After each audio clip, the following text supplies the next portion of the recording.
I think it's time for a showdown, a fairy light showdown. I'm going to start by saying, in the UK, we call Christmas lights fairy lights. It's just the generic name used for all of them. It's not a brand name. They've just always been known as fairy lights. And I've got two sets here. I've got this safe set of LED fairy lights from Poundland, and I want to say they didn't actually cost £1. They cost £5, which represents extremely good value for money. And I've got the set from eBay, which were shipped from China. And this is the typical 240 volt set with no low voltage transformer. The Poundland ones do have a low voltage transformer.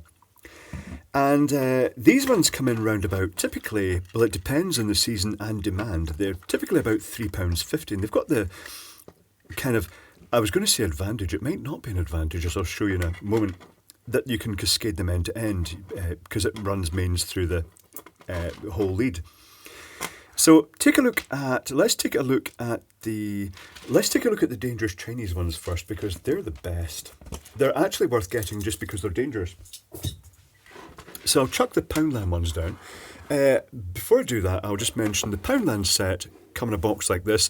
It's 144 LEDs, and they're £5. They've got that little number in the back that says 5. I wrote Poundland on the wee arrow just to remind me where these came from, because it's a very similar box system. I should also mention, as with many of these sets of lights, they only occupied half the space in the box. You know, yes, that seems a bit tacky, but they're very nice lights, so that's okay. So this is the typical Chinese set that you can get in various colours from eBay. And you get them in red, yellow, green, blue, mixed colour, cold white, warm white, pink and purple are, I think, of the main colours. And they all come in this horrible little box that not only has no memory in it, but it's usually really flimsily assembled, so it's quite easy just to pop this cover off and expose the live connections. But that's probably the least of the worries in these units. The cable is ultra thin, and if you get the typical adapter you get from China with these, this is a rather stylish one, and you plug it into it, and if you're in the UK and you plug this into the mains, then keep in mind that it's now protected by a 32 amp circuit breaker at 240 volts. That's a lot of power. That's quite significant. I actually recommend, if you really must use these and they're not safe for around kids or pets, then I recommend getting a multi-way adapter. Hold on, let me get something to demonstrate that. A multi-way adapter, because it will have a fused plug in it, or a fuse in the adapter itself. This one's got a slight skid mark on it. That's because something exploded in that earlier on. Excellent. The cable is extraordinary in these, because it's hard to believe that they can make a cable with so few strands. When you strip it, it's almost impossible to strip it without actually, because it's such a chewy plastic, without actually cutting the few strands inside. Some of them have as little as 3 strands of copper. The insulation on them is terrible. There's no strain relief. All these things are required in the UK. This cable, for instance, going to the controller should be double insulated. It should either be a very thick insulation, or preferably 2 different colours of insulation covering each other, and the cable has to be rated so that in the event of a fault it's not going to suddenly just burst into flames like a fuse. Aside from the insulation, when it comes to actual lights themselves, if these were mains voltage, they'd have to have some sort of strain relief system built in. That could be multiple layers of insulation on them. And the thicker cable, again, it would have to be double insulated cable going round here, so it'd be a lot thicker. The way these lights work, they have all the LEDs in sections. Now, I think this is a 100 light set. How many wires are going out along here? We've got the 2 going to the other end for the power, and we've got the 2 circuits sort of interleaved. I'll plug these in so you can see the effect. These are multicoloured ones. And they're using a mixture of the gallium nitride LEDs, the blue and the green, and the gallium arsenide reds and yellows.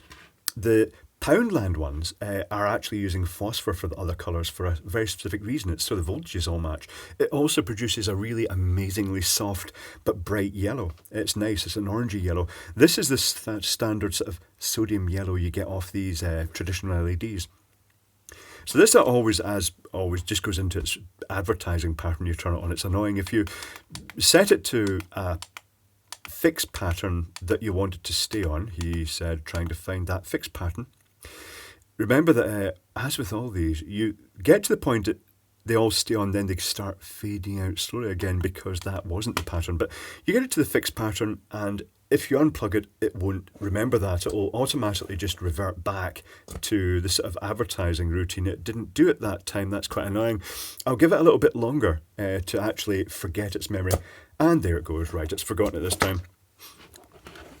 The slight downside of leaving it on constantly is that another thing to skimp on here is the resistors. For the first several LEDs in the series string, they put a little tiny resistor in. These are 8th watt resistors, and let's see how many are there. 1, 2, 3, 4, 5, 6, 7, 8, 9, 10, 10. And oh wait, nope, there's another one over there. A random extra one just thrown in for good measure.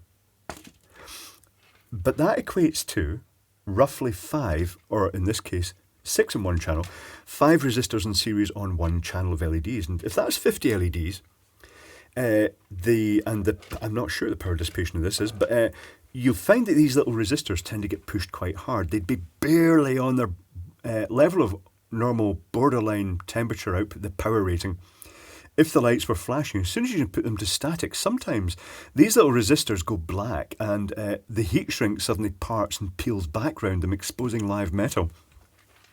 Another thing that can happen with these, sometimes you get a sharp solder joint, and because this is just one layer of heat shrink, it pierces. As it shrinks in, it pierces, and you end with a little stud of live metal sticking through. It is mains voltage metal that's sticking out.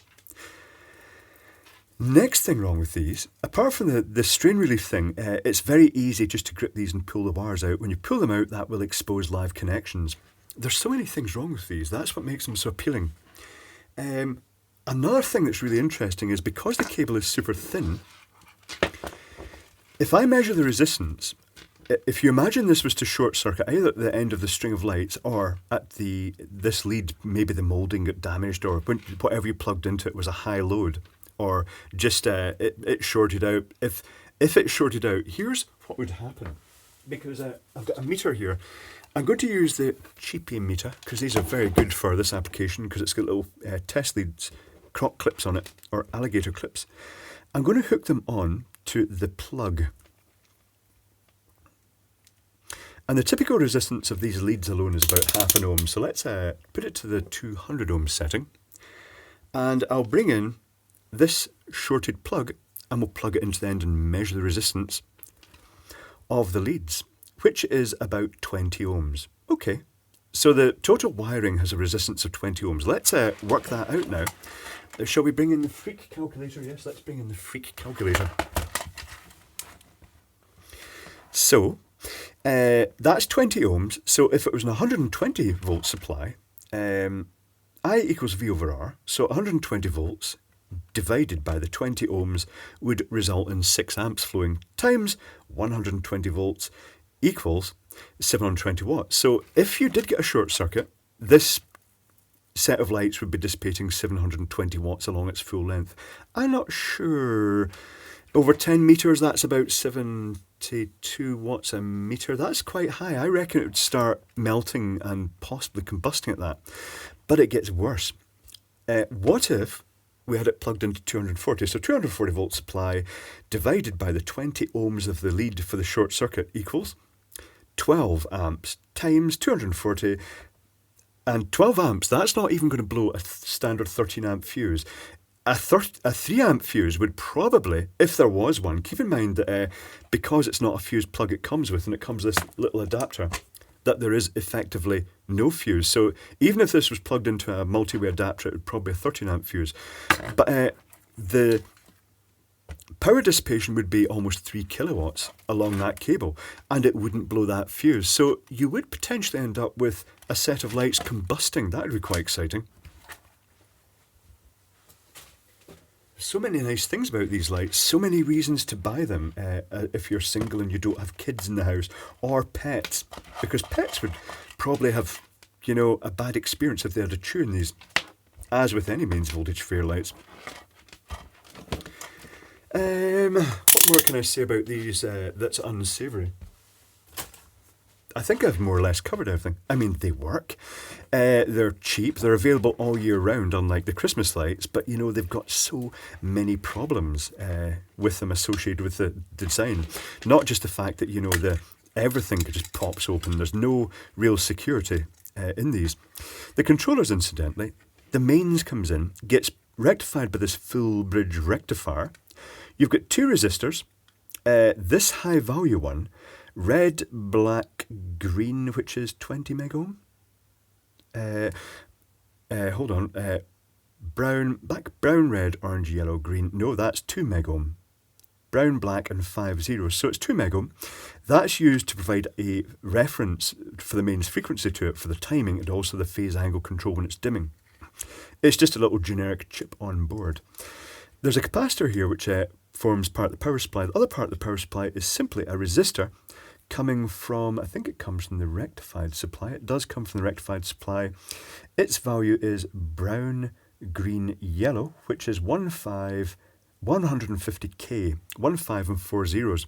And that just trickles current through that then gets capped by a Zener type arrangement inside this chip. The chip does everything, and then this provides a smoothing. And the output, we've got two super sensitive thyristors that just switch the full wave rectified but unsmoothed DC out to the LEDs to make them trace. Very simple, very common. But crap, so down it goes. Let's take a look at the Poundland ones. So, nice colours. The other one set, the colours were fine, but the yellow is quite harsh, and this one it's a soft orangey one. The other set had the cyany blue. This one's got that deep purpley blue. It's quite nice. The green isn't too hard, and the red has that slight tinge that shows it's being stimulated by, you know, either an ultraviolet or a blue LED underneath the phosphor. It's got that slight magenta tinge to it. And the wiring of these is quite interesting. If I bring in the notepad, which will probably swamp out given the current settings, yeah, swamping out a little bit, that's okay. The wiring in these is quite interesting because it uses a 30 volt power supply and then it's got parallel sections of LEDs, like this. Note these are just static, that's also a bonus. But it's got parallel sections of LEDs, and in reality, and then it sort of loops onto the next set, and there's another parallel section, which is the same again. I'll just draw it very abbreviated, very lazy LEDs, mass-produced LEDs with a pen. And of course, the very lazy beams of light coming off. So it's got an array of these parallel sections, and it's actually got 4 times 15 LEDs in parallel to make up the part of the set, and 6 times 14. That just makes up the multiple 144. Not sure why they did it that way. And the current is just shared amongst all the LEDs. Initially that tricked me in because the power supply says it's rated 30 volts, and it looked as though there were 15 LEDs in series. I couldn't get my head around that initially because typically the forward voltage of these would be at least 2.5. But where the supply came in, it then went to the LEDs and it went 1, 2, 3, 4, 5, 6, 7, 8, 9, 10, 11, 12, 13, 14, 15, and then there was the 2 cores going on. One core is going up to the other end of the string of lights, and the other one just is the link between each parallel section. So all these LEDs here, in this section here, are just all wired in parallel. And it means if one goes short circuit, it'll get a sort of boost of current that may make it go clear again, may blow that sort of fault clear, as happens with gallium nitride LEDs. But if one goes open circuit, all you'll lose is just one LED. Quite a nice setup. The power supply is, and this is really good, it's a Shangzhou Jutai electronic power supply. And I'm going to open this now just to see if it properly looks like their normal power supplies, because the quality in these is normally absolutely superb, but they're quite hard to open. So let's try and open it. The last time I tried opening one of these, I didn't realise that the end physically pops off. So let's try and do that, but it may be glued because they are super safety conscious, these power supplies. They are really designed for kiddies to play about with the Christmas lights without dying. They've got so many safety features. I'm so going to stab myself. Yeah, this isn't coming off easily. Partly because it's probably glued. Right, I may have to use unreasonable force. Unreasonable force always wins. Oh. Yep, unreasonable force is winning. This feels like a crime to be taking this apart because I know inside it's probably going to be very good. That company just makes good power supplies. Really impressed that the other ones have taken apart. Literally worth buying a set of these lights from Poundland for £5 just for this power supply. That is not coming out easily. Still plenty of time for me to impale myself. This may be glued in. Ah. Right, now I'm betting, I could be wrong, but I'm betting that if I was to grip this circuit board and pull it, it will physically slide out. Oh, it has. And it's got those little connections at the end. You could theoretically at that point poke your fingers in and touch the electrical connections, but one of the main things is that if this does get broken open and it gets pulled out, it automatically disconnects the circuit board. So what do we have here? We have their trademark circuitry here. We've got what looks like a resistor. We've got some filtering, little inductors for filtering, that's nice. The chip on it is they've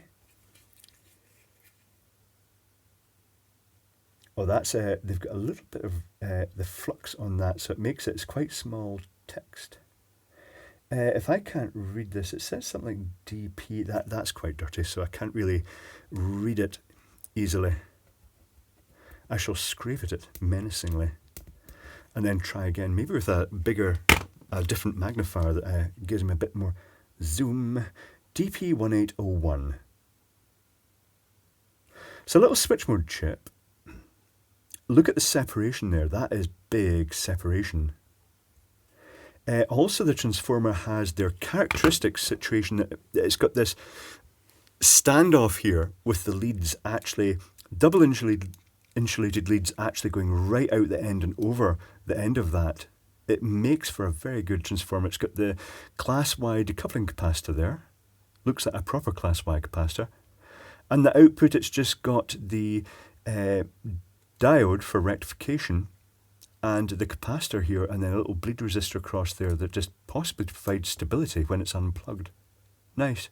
A fairly standard arrangement. It's absolutely fine. Good power supplies. I think these may be designed to pass a certain amount of power. Given that you get different power ratings, like say for instance, this one says secondary 3.6 watts, which is fairly common. I think that means that really, given that the voltage, it's rated 32 volts, I measured the voltage, it pulled down to about 30 volts. I think even if you pulled it down further, if you, say for instance, plugged in the wrong set and it was rated for 30 volts, but it was a huge long set, maybe 10 times the length of this, I think it would pretty much put out the same amount of power. It would just settle down to that same power and the LEDs would just be dimmer as a result, but I don't think it would actually damage the power supply. Because you do get chainable sets with similar power supplies, and all that happens is it just shares the current amongst the sets that are plugged in. So yes, the moral of the story here is that if you do the maths again, I'll just bring an ordinary calculator, and you say that set of lights from China cost £3.50, say, divided by the 100 LEDs you got, makes it roughly 3.5 pence per LED. The Chinese set was, should I say that's the Chinese set was there. So this is the Poundland set at £5, divided by 144 LEDs equals roughly the same, 3.5 pence per LED effectively you're paying. And that means that the Poundland set offers ultimately, given that you're getting the low voltage power supply, it's just infinitely better value. It's safer, it's better quality, it's just altogether better than the one from the generic Chinese supplier. The safety being the biggest factor there, because this one, if in the event of a fault, it might go pop inside, but it wouldn't do anything too dramatic. It's got that resistor to limit the fault current, and it looks like a fusible resistor to sort of blow clear. So yeah, Poundland wins that particular war. which isn't really hard. The Chinese ones completely bypass any safety standards, any checks at all. By importing them via eBay, you're just bypassing the trading standards. The Poundland ones have to be fully labelled up, and they have to be tested to comply with British standards in the case of Britain here. And that's what makes them so much better. It means that they're designed to be safe. So yeah, and they're very good too. They're really nice. So Poundland wins.